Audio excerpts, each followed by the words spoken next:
नमस्कार, मैं योगेश राणा। और सवाल यह है कि इंटरनेट पर यह जो सूचियां उत्तराखंड में वायरल हो रही है, यह जो रिश्तेदारों को भर्ती कराए जाने की सूचियां है, यह कितनी सच्ची है और कितनी झूठी है, इस पर एक बड़ा सवाल उठ खड़ा हुआ है।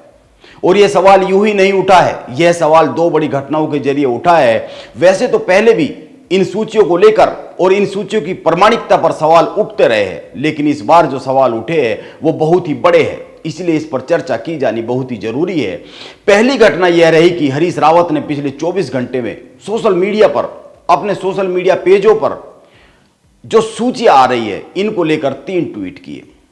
पहले में उन्होंने कहा कि उनको कुछ खोजी लोगों ने 20 सूची भेजी है, जिनमें से वो 2 को आपके सामने पेश कर रहे हैं। फेसबुक पेज पर शेयर की, ट्विटर पर शेयर की। उन्होंने सोशल मीडिया पर और भी कई सारी बातें लिखी जिन पर बात की जानी चाहिए, लेकिन सबसे महत्वपूर्ण बात यह रही कि उन्होंने करीब 6 घंटे के अंदर ही अंदर एक और दूसरा ट्वीट किया, जिसमें उन्होंने लिखा, मेरी कही बातें तथ्य संगत और तर्क संगत है, जिस पर मैं बहस के लिए तैयार हूं, लेकिन ये जो सूची मेरे पास आई है वो इनकी अपने सूत्रों के जरिए पुष्टि करवा रहे हैं, प्रामाणिकता चेक करवा रहे हैं। ये हरीश रावत ने कहा।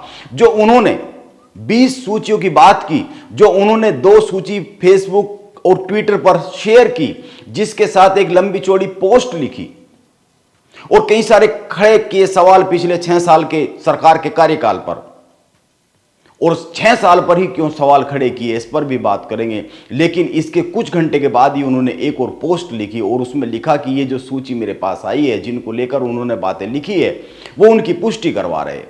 यानी उन्होंने इतनी सूची और इतने बड़े आरोप बगैर पुष्टि के ही लगा दिए थे। सोशल मीडिया पर बगैर पुष्टि के ही इतनी बड़ी बड़ी बातें लिख दी थी। यह एक बड़ा सवाल है, क्योंकि वो उत्तराखंड के कोई साधारण से नेता नहीं है, वो उत्तराखंड के असाधारण नेता है, बहुत बड़े नेता है। उन्होंने एक और बात लिखी, आप गौर कीजिए। उन्होंने लिखा, मैं पुष्टि के बाद यह सूची दोबारा नए सिरे से डालूंगा। लेकिन गौर करने वाली बात यह है कि उन्होंने दोबारा इस तरह की कोई सूची सोशल मीडिया पर शेयर नहीं की, पोस्ट नहीं की। क्यों पोस्ट नहीं की, इस पर बात करेंगे। लेकिन आप पहले यह समझिए कि हरीश रावत के ये जो 2 ट्वीट है, इनसे 2 बातें तो बहुत ही साफ होती है। पहली बात यह है कि उनके पास 20 सूची पहुंची, लेकिन उन्होंने 2 पर ही बात की और 2 को ही सोशल मीडिया पर शेयर किया, यानी 18 अपने पास रोक ली। आखिर ऐसा क्यों किया? और दूसरी बात, बाद में उनको यह पता चला कि सूची में कोई बड़ा गोलमाल है, सूची की प्रामाणिकता संदिग्ध है, इसीलिए उन्होंने इन सूचियों की पुष्टि करवाने की बात कही। लेकिन ऐसी संदिग्ध सूची उन्होंने अपने सोशल मीडिया पेज पर शेयर ही क्यों की? यह एक बहुत ही महत्वपूर्ण सवाल है। यह बहुत ही मोटी सी बात है। बगैर प्रामाणिकता के एक महत्वपूर्ण आदमी, जिम्मेदार आदमी ऐसा करते हैं तो एकदम से समझ में ना आने वाली बात है। और तीसरी बात, हरीश रावत ने इस 2 पोस्ट के बाद एक पोस्ट और सोशल मीडिया पर शेयर की। इसमें उन्होंने कहा कि वो बहुत ही महत्वपूर्ण है जो उन्होंने कहा, आप गौर कीजिए। उन्होंने कहा, भावनाएं प्रतिज्ञा तुड़वा देती है। मैंने कहा था कि मैं भर्तियों को लेकर 2 माह तक कोई टिप्पणी नहीं करूंगा, लेकिन ऐसी लिस्टें आ रही है, कितनी सच है कितनी गलत है मैं नहीं जानता, लेकिन समझ में नहीं आ रहा है कि यह सब कैसे हुआ। यह हरीश रावत कह रहे हैं। और हरीश रावत की इन 3 पोस्ट में एक बात तो बिल्कुल ही साफ हो जाती है कि सोशल मीडिया पर आ रही सूचियां सही नहीं है, वो संदिग्ध है। और दूसरी बात, उनकी बातों से यह भी साफ हो जाता है कि सालों साल उत्तराखंड के युवाओं की नौकरियों को लूटने का यह जो काम हुआ है, हरीश रावत उत्तराखंड की राजनीति के सबसे पुराने खिलाड़ियों में से एक है, सबसे पुराने नेताओं में से एक है। और मौजूदा भाजपा सरकार के मुख्यमंत्री पुष्कर सिंह धामी ने उत्तराखंड में पिछले 22 सालों से होते आ रहे सरकारी नौकरियों में भ्रष्टाचार और भ्रष्टाचारियों की नींद उड़ा रखी है। 8 विभागों की जांच चल रही है, भर्तियों की, सरकारी भर्तियों की। इनमें हरीश रावत के मुख्यमंत्री का कार्यकाल भी शामिल है। और हरीश रावत कह रहे हैं कि यह कैसे हो गया, उनकी समझ में नहीं आ रहा है। लेकिन इसमें समझ में ना आने वाली तो कोई बात ही नहीं है। आप गौर कीजिए, यह बहुत साफ सी बात है। सरकारी नौकरियों को लूटने में लगे गिरोह, नेता और अफसरों की मिलीभगत से यह हुआ है। यह समझ में ना आने वाली कौन सी बात हो गई है? इतनी मोटी सी बात हरीश रावत को समझ में क्यों नहीं आ रही है? हरीश रावत ने एक बात और लिखी है, अपनी पोस्ट में उन्होंने उत्तराखंड के पिछले 6 सालों की सत्ता का उल्लेख करते हुए बहुत ही महत्वपूर्ण बात लिखी है, जिस पर बात करेंगे। लेकिन उससे पहले दूसरे उस सवाल पर आते हैं जो वायरल हो रही सूचियों के सामने आकर खड़ा हो गया है उत्तराखंड में।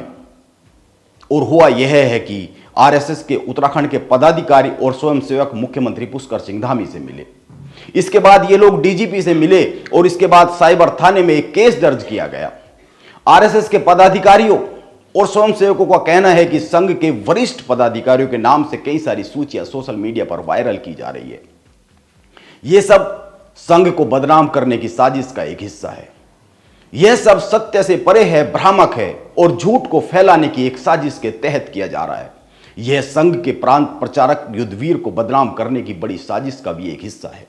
इसके बाद पुलिस ने केस दर्ज कर लिया। आरएसएस के प्रांत कार्यवाह दिनेश सेमवाल की तहरीर पर केस दर्ज कर लिया और एसएसपी एसटीएफ अजय सिंह ने भी कहा कि संघ के प्रांत प्रचारक युद्धवीर को लेकर साल 2017 से लेकर साल 2022 के बीच अपने पद का दुरुपयोग करते हुए उन पर लोगों को सरकारी नौकरियों में लगवाने के फर्जी पत्र सोशल मीडिया पर वायरल हो रहे हैं। इन पत्रों में जहां जहां पर नियुक्ति के नाम लिखे गए हैं वहां पर कोई नियुक्ति हकीकत में हुई ही नहीं है।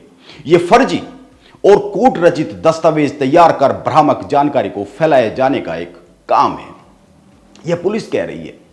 इसीलिए यह भी वायरल हो रही सूचियों पर एक बहुत ही बड़ा गंभीर सवाल है, क्योंकि जब वायरल हो रही सूचियों की कोई सत्यता ही नहीं है, उनमें लिखे गए स्थानों पर कोई नियुक्तियां ही नहीं है, तो यह कहा जा सकता है कि यह किसी बड़े षड्यंत्र या किसी बड़ी साजिश का एक हिस्सा हो सकता है। और क्यों नहीं हो सकता है, जिस मौजूदा दौर में उत्तराखंड की राजनीति है। और इसके बाद सवाल यह आता है कि आखिर साजिश कौन रचेगा, साजिश कौन करेगा, किसके खिलाफ करेगा और क्यों करेगा। अब इस सवाल का जवाब तो जांच एजेंसियों के पास ही होगा। पुलिस इन सवालों का जवाब ढूंढ रही होगी। लेकिन एक बात पर गौर किया जा सकता है और वो यह है कि उत्तराखंड की मौजूदा सरकार ने करीब 8 विभागों में सालों से सरकारी नौकरियों में भर्तियों में हुए गोलमाल और लूट की जांच शुरू कर रखी है। करीब 50 लोगों को उत्तराखंड की पुलिस गिरफ्तार कर चुकी है। उत्तराखंड और उत्तराखंड से बाहर के लोगों को सालों से नौकरियों को बेचने में लगे संगठित गिरोह, नेता और अफसरों के गले तक पुलिस का हाथ पहुंचता हुआ दिख रहा है। यह बहुतों के लिए चिंता का सबब तो बन ही रहा है। यह एक साफ सी बात है और यह बात किसी से छिपी हुई नहीं है। इसीलिए यह जो मायाजाल इंटरनेट पर फैलाया जा रहा है, सोशल मीडिया पर फैलाया जा रहा है, इससे सचेत रहने की जरूरत तो है ही, खासकर उत्तराखंड के युवाओं को। क्योंकि अगर यह मायाजाल कामयाब होता है तो यह ध्यान में रखना होगा कि मौजूदा सरकार जिस तरीके से काम कर रही है वो प्रभावित हो सकता है। इसके अलावा आप एक बात पर और गौर कीजिए। हरीश रावत अपनी पोस्ट में लिख रहे हैं कि पिछले 6 साल में किस तरह से उत्तराखंड को लूटा और लुटवाया गया। वो यह बात वायरल हो रही सूचियों के आधार पर उसके संदर्भ में कह रहे हैं। लेकिन आप गौर कीजिए, पहली बात, जब सूची ही संदिग्ध है तो क्या केवल इन सूचियों के आधार पर कोई बात कही जा सकती है? और दूसरी बात, क्या उत्तराखंड को केवल 6 साल में ही लूटा गया? उनके पहले क्या उत्तराखंड में कोई ऐसा काम नहीं हुआ जो संदिग्ध लग रहा हो?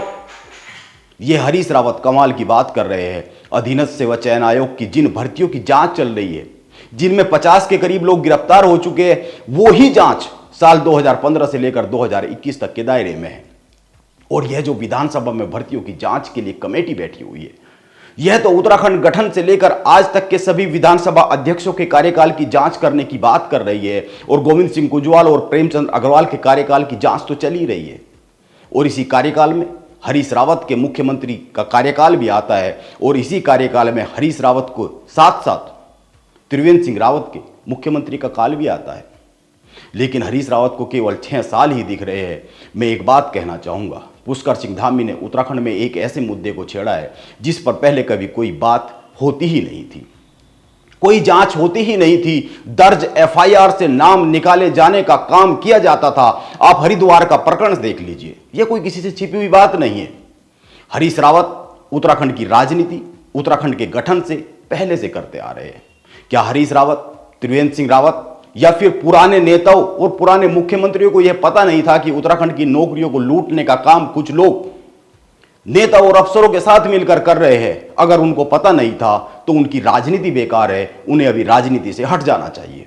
खासकर उत्तराखंड के युवाओं के चेहरे की तरफ देखते हुए उनको राजनीति से हट जाना चाहिए। और अगर उनको पता था तो वो उत्तराखंड के अपराधी है। तो भी उनको प्रदेश की राजनीति से तुरंत हट ही जाना चाहिए। और अगर अपराध की सजा केवल माफी मांगने से माफ की जा सकती है, सारी सजा, सारे अपराध इस तरह के नहीं होते कि केवल माफी मांगने से ही माफ कर दिए जाए। क्योंकि हरीश रावत एक बार फिर अपने सोशल मीडिया पेज पर माफी मांगने की बात कर रहे हैं। यह जो उत्तराखंड में होता रहा है सालों साल, यह उत्तराखंड के लोगों के साथ किया गया जघन्य अपराध है, उत्तराखंड के युवाओं के साथ किया गया जघन्य अपराध है। इसीलिए सबका नंबर आना जरूरी है, बारी बारी। और यह जो बेचैनी बनी हुई है उत्तराखंड की सत्ता में रहे दिग्गजों में, अफसरों में, यह बेचैनी बता रही है कि कानून का हाथ न जाने किस किस के गले तक पहुंचता हुआ दिख रहा है। इसीलिए इंतजार किया जाना जो बहुत जरूरी है। और किसी वायरल सूची पर नहीं, कानून और संविधान के दायरे में हो रही बातों पर भरोसा करने की यह जरूरत है। यह समय उत्तराखंड के लिए बहुत ही महत्वपूर्ण है, यह ध्यान में रखने वाली बात है। नमस्कार, आप बने रहे मेरे साथ।